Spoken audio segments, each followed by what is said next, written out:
Hello everybody, this is Catholic Dad, episode number 426, Chastity is for Lovers. I one time saw a bumper sticker that said that Chastity is for Lovers, and I thought it was kind of funny and a little bit over the top, and I didn't understand it. Well, I was listening to a lecture by Father Ripperger, and he was talking about the contraceptive mentality and natural family planning, so on and so forth. And I've come to the realization that probably most people don't understand what genuine chastity is. And I probably don't either, so I'm just kind of talking on it. And if you're a kid, you don't have to watch this video if it offends your modesty. You shouldn't watch it if it's offensive to your modesty, but I'll keep it in general terms so nobody really gets offended. But all that being said is that Father Ripperger was talking about that the marital relation, right, the Conjugal Act, the Conjugal Act of marital relations is supposed to be unitive and procreative, okay? And that's the way it's been in the Roman Catholic Church for hundreds of years, and they try to change it back in the 80s that it needs to be procreative and of mutual love. And he said, no, that is wrong. That's wrong. That's not right at all, okay?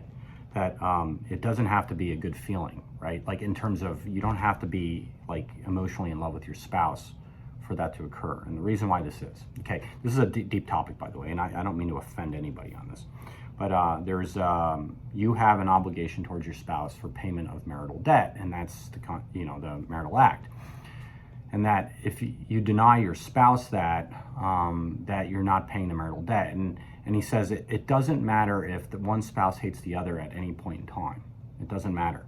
That if one spouse asks or requests, that's the payment of the marital debt.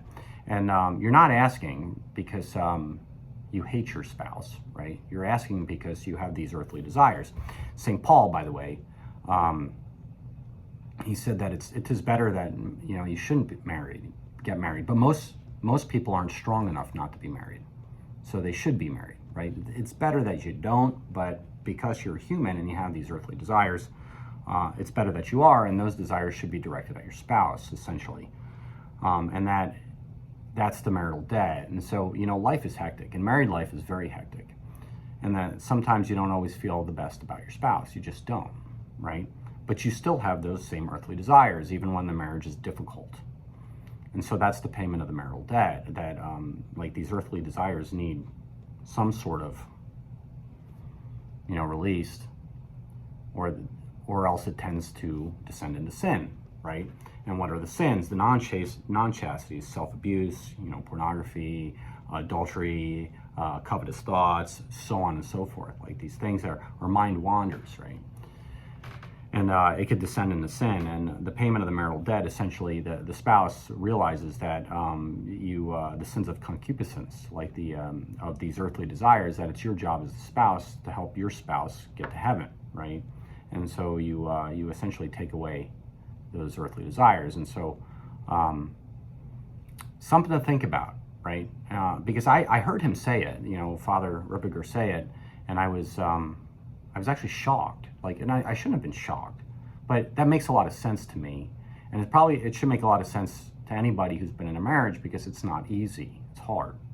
And I don't want to say marriage is hard, like not worth it hard. I'm just saying sometimes you got, a kid falling down the stairs, somebody getting stitches on the forehead, the dog puked on the carpet, you name it, you just keep going, and it's just, it's crazy. It's crazy. And then staying bound to your wife, bound to your husband, or whatever it is, it's difficult sometimes. You just kind of, some people just want to run away, and but you don't, right? You don't, out of your sense of duty. And the sense of duty is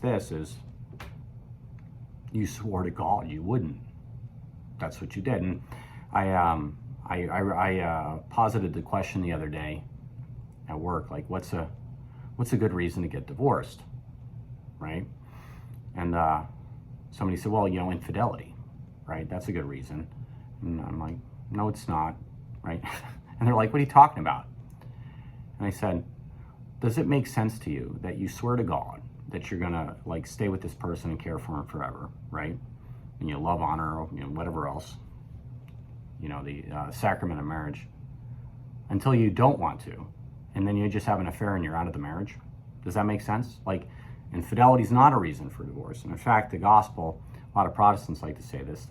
That word that, what God brings together, no man shall separate, unless, the sins of adultery, so the Protestants interpret. But it's the word's porneia. That's the Greek word. And I had an old Greek guy tell me one time, porneia means consanguinity. Essentially, like way back when, you accidentally used to marry your cousin or your sister or something, like you didn't know. Like the families were broken apart and then you got together, and that you can dissolve a marital bond if it's one of consanguinity. But it doesn't say infidelity. But all that being said is it doesn't make sense that it's infidelity too, right? Like what God brings together, no man shall separate unless one of you cheat on the other or commit adultery. That doesn't make any sense, because then why would you even have a marital vow? Because that's just polygamy. Meaning you can get out of marriage with adultery. Well, then what the heck's good's the marriage anyway? Because all you have to do is cheat on them and you're out. And so that chastity, meaning your energies on this earth, those fallen energies, right, need to be directed at the good. And that's marriage, and that's your chaste relationship. And you have a duty and an obligation towards your spouse to help them get to heaven through living a chaste life. And I think that this is a hard conversation. It's difficult, but it makes a lot of sense to me. And I think a lot of families would benefit if they meditated on this more. That this is a damn toil, this earth, and there's a lot of temptation out there.